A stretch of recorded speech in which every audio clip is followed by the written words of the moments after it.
Okay, I'm going to talk about music today. So, there's this song that came out, right? This Richmond North of Richmond by Oliver Anthony. And I don't think that's even his real name, but you know, this song has been politicized to hell and back, right? All these major news stations, mainstream media, they've grabbed this song and they've tried to pull Oliver Anthony to their side, right? They're like, yes, let's use this to further our political agenda, and perhaps he's got a little bit of a country style, so that's typically associated with maybe a more of a Republican lean, right wing. And in addition to that, there's some lyrics in that song that are perhaps a little right wing, but at the same time, it's kind of like an anti-establishment song, right? But there's also some that are perhaps lean towards some lyrics that lean towards the conservative side. So overall, when I interpret these lyrics, and when I interpret this song, what I see is an anti-establishment, an anti-political song. I see a bit of a revolutionary call from Oliver Anthony here. So here's the problem, okay? When you are a political commentator, you're a political activist, or you're a mainstream media news source. When you interpret music, you don't know how to interpret music. Okay, when you try to take a song written by somebody who has claimed already several times that he is not picking sides here, and you try to bring him to your side, the problem is that you've misinterpreted the music. Okay, and I'm going to explain why you misinterpreted the music. Okay, this is from a musician's perspective. Now, I can't say for sure whether I'm speaking. I'm not speaking for Oliver Anthony.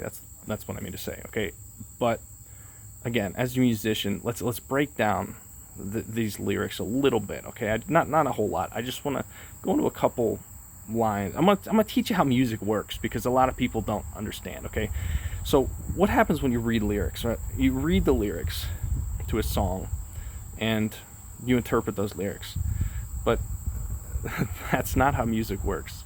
That's not how you interpret lyrics. You don't read lyrics to interpret them. You listen to the song while reading the lyrics to interpret them. Okay, the lyrics cannot be separated from the music. Okay, if that was what Oliver Anthony wanted to do, he would have wrote a news article, right? The lyrics in this song wouldn't have made a very profound music article, right? Or a news article, right? Because they're not all that. They're not well written for a news article. Why is this song popular? Well, it's popular because this man attached the lyrics to a melody and to a chord progression. Okay, the man attached the lyrics to a minor key and to a melody that draws emotion out of those lyrics in a way that you cannot do with words alone. Okay, this is what music is. Lyrics are not meant to be read and interpreted separate from the music. That's not how music works. Again, if that's what he wanted to do, he would have just written an article with the lyrics. That's the reason he didn't do that, was because the emotional state that the music puts you in changes the meaning of the lyrics. It's the music itself, the sounds, the melody, and the chord progression is at least 50% of the music.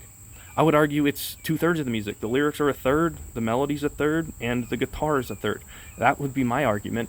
Okay, so if you take this line, okay, let me read it here. Well, God, if you're 5'3" and 300 pounds, taxes ought not pay for your bags of fudge rounds. If you take this line and view it as some political anti-welfare line, and you throw out the musical context, and you throw out the empathy that the melody and the chord progression brings to that context, you don't know how to interpret music. And it's kind of sad, to be honest, because that is again, that's 2/3 of the music in this case. Music is like poetry, but it adds an entire sense to the poetry. It adds your sense of hearing to that poetry. And our brains are designed, for some reason, our brains are designed to get emotions out of that sense, that sense of hearing. And you're throwing that out and interpreting the lyrics line by line, and then you're calling, whether you're on the left and you're calling Oliver Anthony a bigot because he's making fun of fat people, or you're on the right and you're using those lyrics to support your anti-welfare agenda. Again, the man himself said he's not picking sides here. Okay, you want to know why? It's because that entire verse, it's not trying to make fun of people. It's pointing out the absurdity of the country we live in. Okay, so I wish politicians would look out for minors and not just minors on an island somewhere, right? That's the whole Jeffrey Epstein island thing. It's absurd, right? And then if you keep reading about this, these fudge rounds, this take against obese people, it's pointing out the absurdity we live in a nation where we have welfare paying to destroy people's health. Meanwhile, there's people starving to death right alongside them. It's trying to draw emotion out of you in order to encourage you to do something about it. It's not trying to make fun of obese people. And again, this is just my interpretation of these lyrics, but I'm not a political commentator. I'm not a mainstream media platform. I'm a musician before I'm any of those things.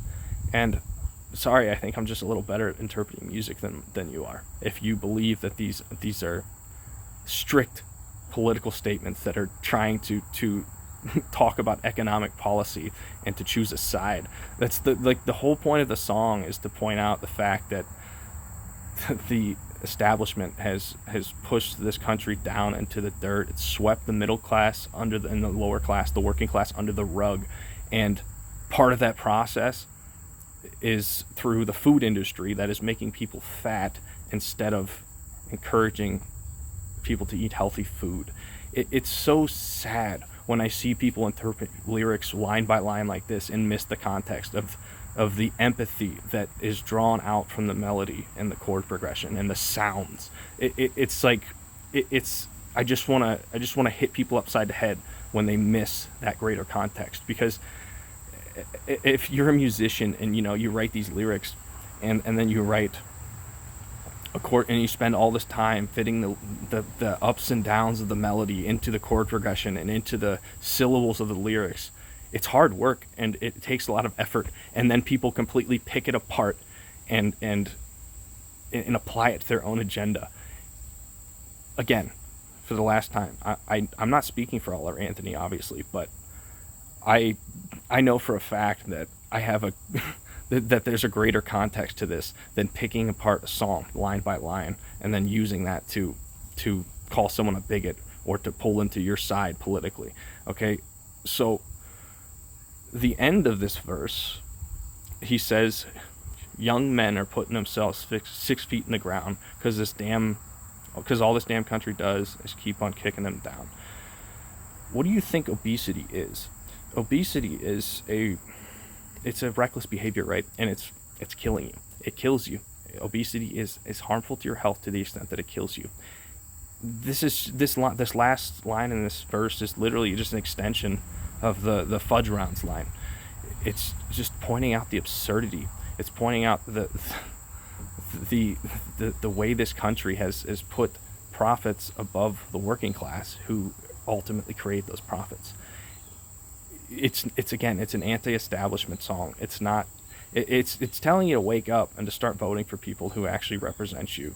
That's what it's telling you to do.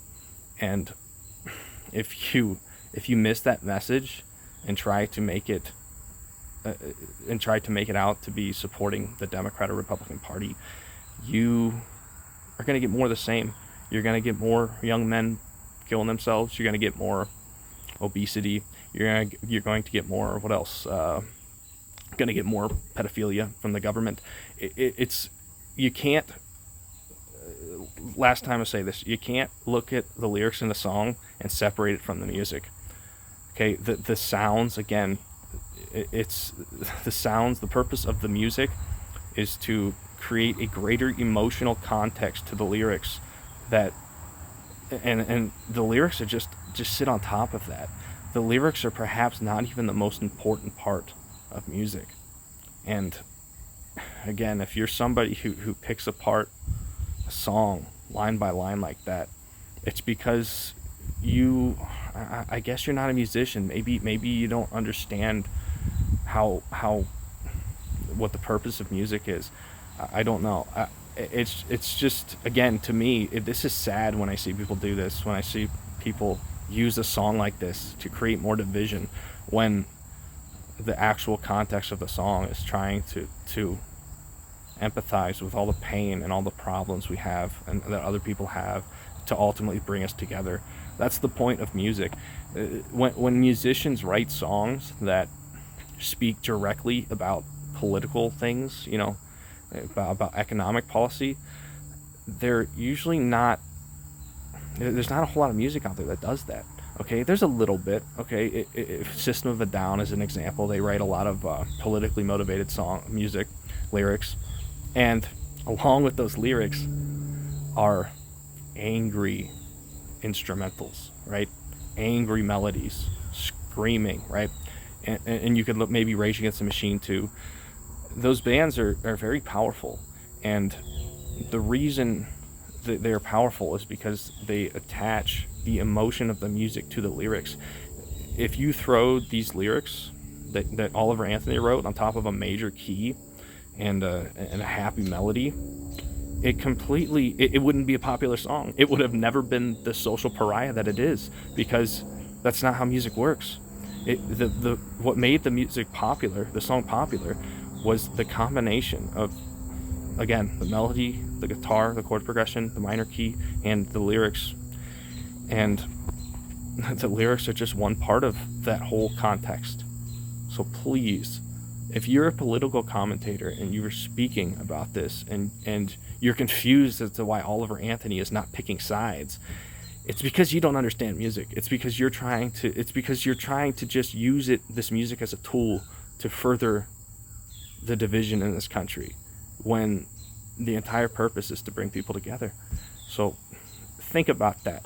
Listen to the song again, and stop reading the lyrics and just listen to the fucking sounds and the melody itself. Don't even listen to the lyrics, and then put the lyrics on top of the song. Okay, when you listen to a song, the first 10 times you listen to it, you shouldn't even look up the lyrics. You should just listen to the sounds, and then you add that lyrical context. There's some artists who make lyrics hard to understand sometimes. Sometimes you can't quite understand what they're saying, and I think that's a good thing, because it forces you to look up the lyrics later, after you've already consumed the melody of the song and the tempo and the overall vibe of the song. So again, put these lyrics in a news article. That news article is laughed at, right? Put these lyrics in a song with a melody and a minor key and the right voice, and it becomes very powerful. You have to understand the difference between those two things, and you have to understand that the difference changes the context of the lyrics. So thanks for watching.